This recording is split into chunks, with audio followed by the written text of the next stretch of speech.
Kamusta mga kabayan? Ni hao! For today's video po ay magigisa po tayo ng toge na may sausage. Kapag mainit na, maglagay ng mantika.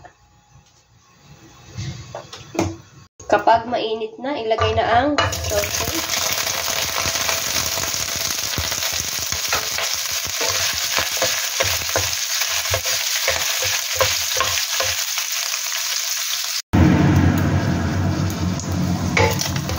Kapag okay na po ang ating sausage, ilagay na natin ating patubo o towa po dito.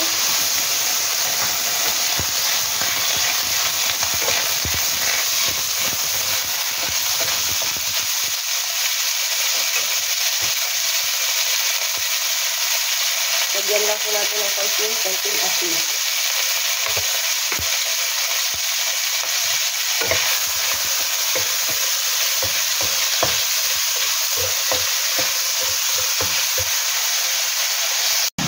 At kapag po ganito na ang itsura ay ayos na po yan. Ready na po natin panghapunan. Tara, kain po tayo. Kumuha na po kayo ng kanin at sabay-sabay na po tayong kakain.